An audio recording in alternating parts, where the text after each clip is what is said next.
네, 시장을 주도하는 주도 섹터가 부재한 상황 속에서 개별주 장세가 이어지고 있습니다. 어떤 종목이 매수세가 가장 강하게 몰리고 있는지 알아보도록 하겠습니다. 이태호 파트너와 함께합니다. 어서 오세요. 네, 안녕하세요. 네, 바로 종목 만나볼까요? 오늘 오전장에서 어떤 종목들이 매수를 강하게 받았을까요?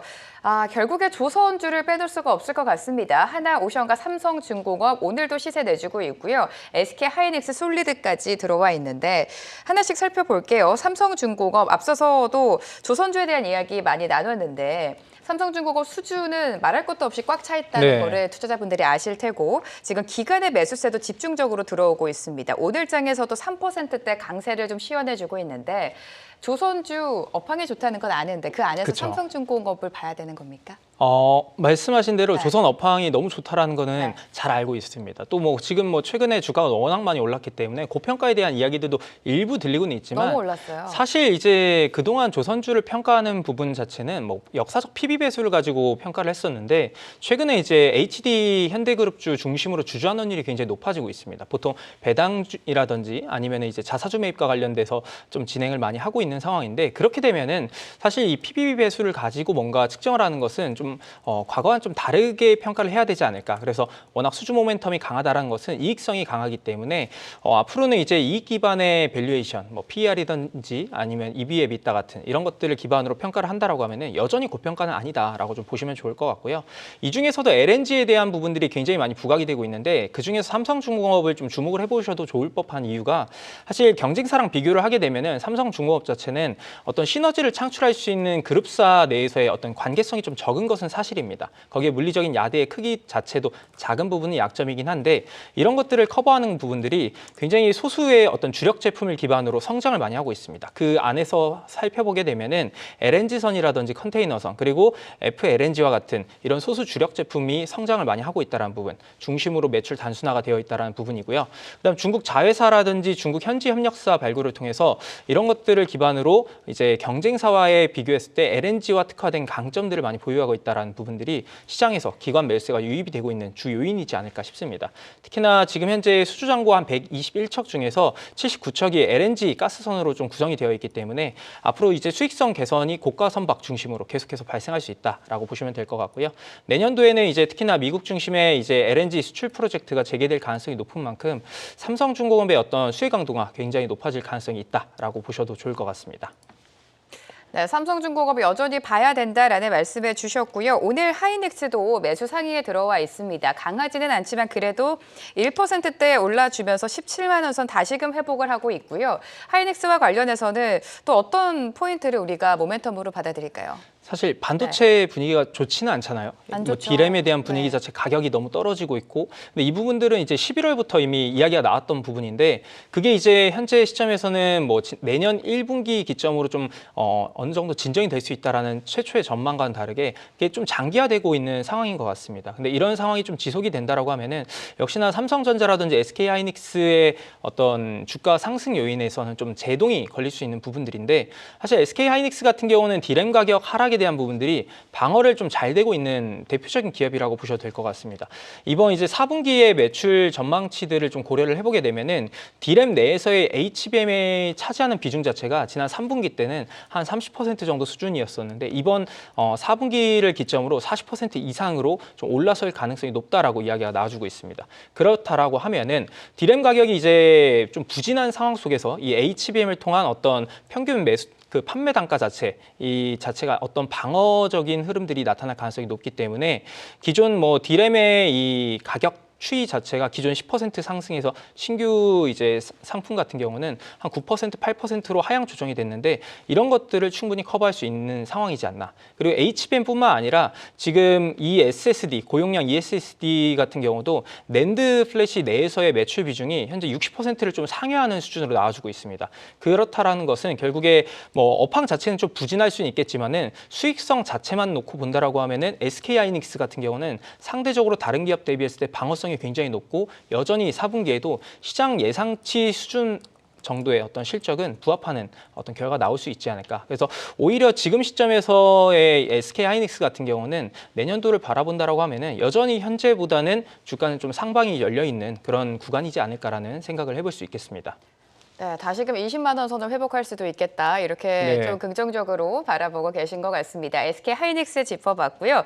오늘 급등이 나오고 있는 주가는 바로 솔리드가 되겠죠. 솔리드 같은 경우에는 지금 미국으로부터 우리 돈 397억 원, 그러니까 400억 원 돈의 지원금을 받게 됐다라는 소식과 함께 최근에 수급도 나쁘지 않게 흘러가고 네. 있습니다. 주가가 단기간 안에 많이 오르기는 했는데 이 오픈랜 시장, 이 성장에 대한 기대감이거든요. 오픈랜 시장 좀 짚어주실까요? 일단 네. 솔리드가 오늘 한 16% 정도 현재도 오르고 있는 상황인데 뭐 단기간 내에 많이 올랐다고는 하지만 여전히 이제 역대 가장 낮은 PER과 PBR 수준을 기록하고 있었던 상황이기 때문에 충분히 업사이드 요인이 더 많지 않을까.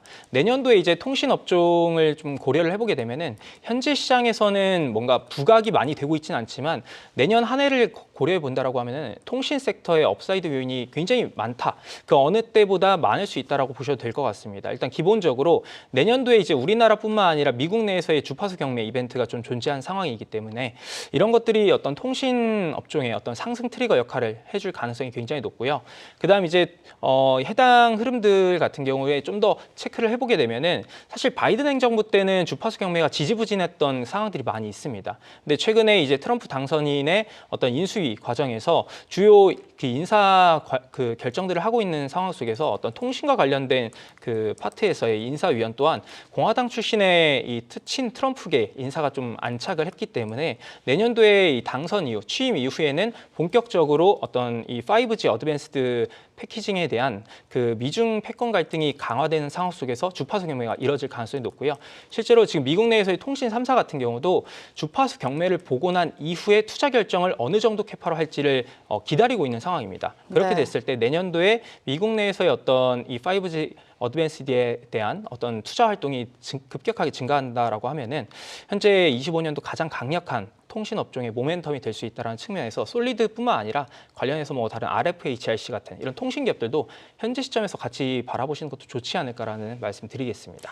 네, 통신기업의 최근 시장에 관심이 또 쏠리고 있는 것 같습니다. 앞서서도 우리가 코더를 통해서 5G, 6G 관련해서 관련주들 설명 도와드렸는데 솔리드 흐름과 함께 짚어보시면 좋을 것 같고요. 지금 젠큐릭스가 상한가에 직행을 했습니다. 젠큐릭스가 자회사 주식 양도라는 이유로 상한까지 올랐는데 변동성이 좀 커요. 네. 네. 근데 사실 지금 시장에서 이런 개별 이슈에 따른 어떤 주가의 움직임들이 굉장히 강한 상황인데 이런 것들을 어쨌든 결국에 장기적인 관점에서 좀 체크를 해볼 때는 현재 분위기에서는 뭐 이런 것보다는 올해 지금 이제 연말 마지막 거래일 얼마 납두고 있지 않은 상황이기 때문에 이런 개별적인 어떤 이슈 플로우에 따른 주가의 움직임들은 트레이딩 관점으로 접근하는 게 좋을 것 같고요. 그 관점에서 젠큐리스 같은 경우도 마찬가지로 나노바이오 라이프 주식 양도한다는 소식 때문에 상한가에 안착을 했지만 이거의 연속성에 대한 부분들은 좀 쉽게 판단하기는 좀 어려울 수 있을 것 그렇죠. 같습니다. 네. 그래서 어쨌든 목적 자체가 재무 구조에 대한 개선 여지를 이제 취지를 통해서 진행한다는 부분이기 때문에 보유자분들께서는 나쁘지는 않은 상황입니다. 하지만 신규 관점에서는 어느 정도 이제 변동성이 강할 수 있는 상황이기 때문에 접근은 좀 지양하는 게 좋지 않을까라는 말씀드리도록 하겠습니다. 보유자분들도 좀 어느 정도 매도를 해야 되지 않을까라는 네. 생각이 듭니다. 변동성이 좀 크게 움직이고 있는데 젠큐릭스까지 살펴봤고요. 오늘 이태우 파트너님이 가지고 오신 세 종목 만나보도록 하겠습니다. 어떤 종목 들고 오셨나요? 로보티즈, 에어레인 그리고 NC소프트인데 시청자분들의 투표를 통해서 종목 한 종목이 선정이 됐습니다. 공개해보죠. 55% 과반 이상의 로보티즈를 선택해 주셨습니다. 저희가 지금 통신 이야기를 했잖아요. 네. 통신과 마찬가지로 로봇 관련주가 시장에 관심을 못 받다가 다시금 또 매수가 쏠리고 있는 양상인 것 같아요. 로보티즈 오늘도 2%대, 오늘까지 한 4거래 연속 꾸준한 상승세를 이어오고 있는데 내년 1월장에 로봇의 시대가 또 오는 겁니까? 확실히 올 것 같아요. 아, 그래요? 네, 그리고 무엇보다 제가 이 점심 먹고 매매에서 네. 이 투표하는 종목들을 보니까 네. 시청자분들께서 직접 골라주시다 보니까 그 종목들이 굉장히 잘 가더라고요. 그렇죠. 시청자분들이 로보티즈, 네. 그래서 또 오늘 기대를 좀 많이 하고 있는 상황인데 내년도에 말씀하신 것처럼 1월 달에 CES 2025가 있습니다. 그에 따른 로봇 관련 섹터의 어떤 기대감도 좀 높은 상황이고 최근에 이제 로봇 관련 기업들의 어떤 훈풍이 들어왔었던 주 요인이 조선업에서 어떤 호황인 국면 속에서 어떤 협동 로봇을 사용한다라는 그런 이야기들이 어떤 트리거 역할을 해줬는데 관련해서 모멘텀들이 나와줄 것들이 굉장히 많지 않을까. 그래서 로보티즈 같은 경우는 아무래도 이제 내년도를 바라보는 관점에서 좀 준비를 해봤는데, 일단 기본적으로 이 기업이 이제 액추에이터라고 하는 제품을 만드는 기업입니다. 굉장히 이제 캐시카우 역할을 잘 해주는 제품인데, 이게 로봇의 생산 원가의 한 50%를 차지하는 핵심 부품이기 때문에 거의 이제 로보티즈 매출의 99% 정도를 차지한다라고 보셔도 됩니다. 그래서 이 부분이 이제 현재 영업이익률 자체도 20% 이상을 기록을 하고 있기 때문에 내년도에 이 기존 레퍼런스를 기반으로 해외 시장 점유율을 굉장히 빠르게 확대할 수 있다는 측면에서 내년도도 어떤 긍정적인 전망을 바라볼 수 있지 않을까. 그리고 두 번째로는 이제 신사업에 대한 부분들인데, 내년 이제 신사업 매출이 본격적으로 발생할 가능성이 높지 않을까 싶습니다. 아무래도 그동안 이 적자 배경 자체가 자율주행용 로봇, 이 연구개발비로 거의 이제 대부분 비용들이 많이 투입이 됐었는데, 이것들이 이제 내재화가 이미 80% 정도 이상 진행이 됐다라고 합니다. 그렇기 때문에 R&D 비용에 대한 어떤 피크아웃을 거치고 나면은 본격적인 양산 개발, 그 이후에 이제 비용 지출 자체도 감소할 수가 있기 때문에 올해 4분기부터 그리고 내년도 1분기 이 흐름대로 간다라고 하면은 매출 기여도가 이 부분에 신사업에서도 발생할 수 있다는 부분 긍정적으로 체크를 해보셔도 될 것 같습니다. 그래서 이제 현재 시장에서 전망하는 부분들이 하반기에 좀 지연됐던 물량 자체가 이런 것들을 모두 포함해서 보수적으로 본다라고 하더라도 한 100대 이상의 이 자율주행용 로봇이 좀 납품이 가능할 수 있다라는 부분 때문에 시장에서의 어떤 내년도 이익성 기반의 어떤 퍼포먼스가 나올 수 있다라고 보시면 될 것 같고요. 그래서 이런 것들 이제 내년도 매출액 보수적으로 산정을 한다 하더라도 한 400억 이상이 기록이 될 것이지 않을까, 이런 추정과 함께 적자폭 자체도 이익에 대한 부분 감소할 수 있다라는 부분. 그래서 전 세계 이제 CES 2025를 통해서 휴머노이드 로봇, 협동 로봇에 대한 관심도가 높아지는 시점과 발맞춰서 로보티즈의 주가 자체도 상당히 어떤 긍정적인, 특히나 2대 주주가 LG전자죠. 이 부분에 따른 공급 물량도 증가될 수 있다는 부분까지 같이 고려하시면은 현재 시점에서 충분히 관심 가지셔도 좋지 않을까라는 말씀 드리겠습니다. 네, 오늘 시청자분들의 픽은 로보티즈였습니다. 매출 실적이 내년에 개선될 것이다 이렇게 언급해 주셨고요. 우리가 또 1월장을 대비를 해야 되는데 CES 2025라는 이벤트와 함께 AI 로봇주가 또 한 번 움직일 가능성이 있다. 로봇주에 대한 전략 세워주셨습니다. 이태호 파트너와 함께했습니다. 감사합니다. 네, 감사합니다.